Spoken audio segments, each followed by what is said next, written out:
Alam niyo ba, nung in-interview ako ni Julius Babaw, hindi ko alam kung napanood ninyong lahat. Ano po?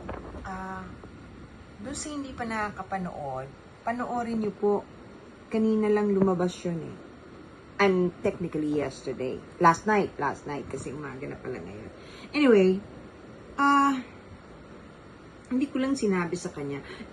May part doon na sinabi ko sa kanya yung kulay ng aura niya. Yung pagdating dito may gold. Kasi halos lahat ng, well, most of my students, may gold silang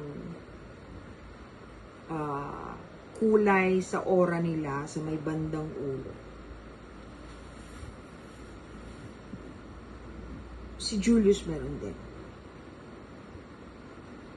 Nung ini-interview niya ako dun sa garden,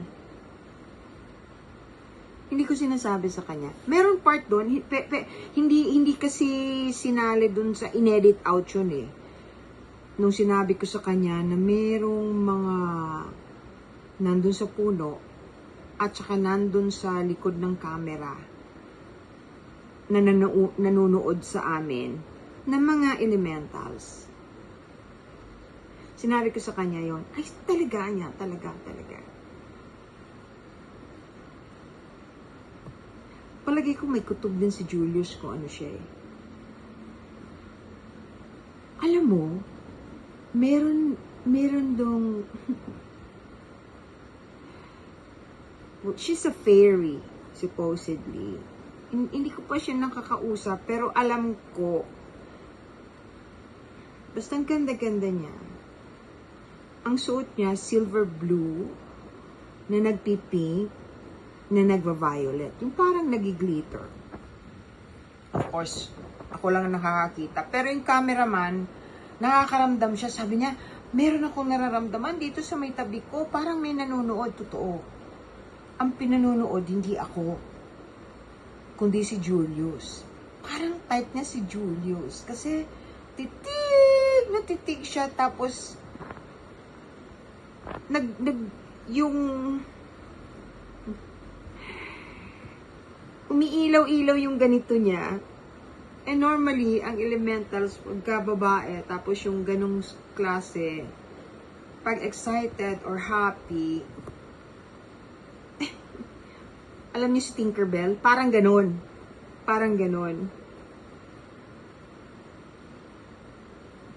It was amazing to watch.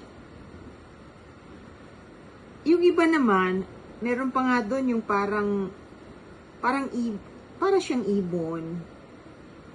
Pero hindi siya ibon.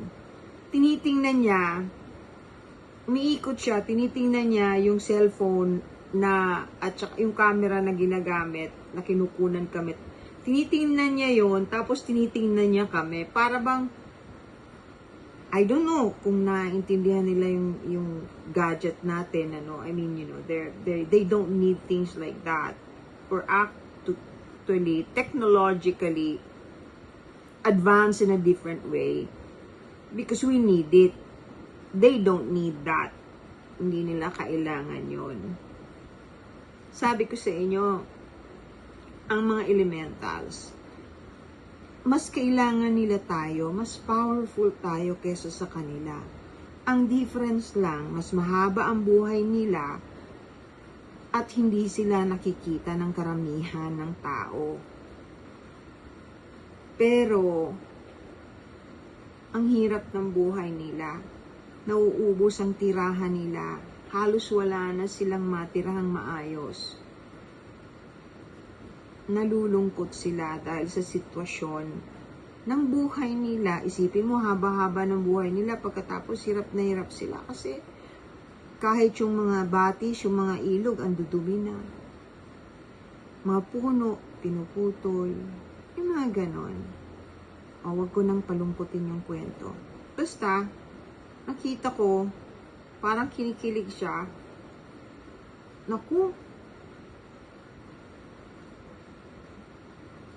kausapin ko yon sa Sunday. Tingnan ko kung hanapin ko muna. Hindi ko sure kung makikipag-usap sa akin, but I will try.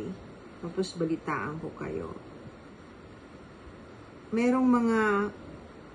Meron kasing mga diwata o elementals na nagkakagusto sa tao. Pero hirap na hirap sila kasi most of them, yung mga mabubuti, konti lang naman ng bad eh. Parang sa tao rin, they feel, they're so lonely, they feel so bad pagka meron silang nagugustuhan na ordinaryong tao. Kasi alam nila na hindi po pwede. At hindi sila, hindi naman pumapatol yan sa may asawa. I'm sure. Kung gustuhin man nila, yung hindi nangiistorbo. Naaawa lang ako. Nakakaawa. Para po sa inyong kaalaman, ang mga elementals, wala po silang extrasensory perception. Wala po silang third eye na katulad natin. Yung kanila po kasi existing na, considered third eye na. Sila po ay mga nilalang ng kalikasan. Hindi po sila evil spirit. Mas maraming evil na tao, elementals ko konti. O sige po, kwentuhan ko kayo pag nakausap ko siya, ha? Doon yun sa likod ng clinic eh. Pero sa Sunday ko pa yun matitingnan. Ang busy-busy. Ay, baka sakali sa Friday pala. Pagka okay sa Friday, I will let you know pero Sunday ko na papaalam sa inyo. O sige, God bless everyone.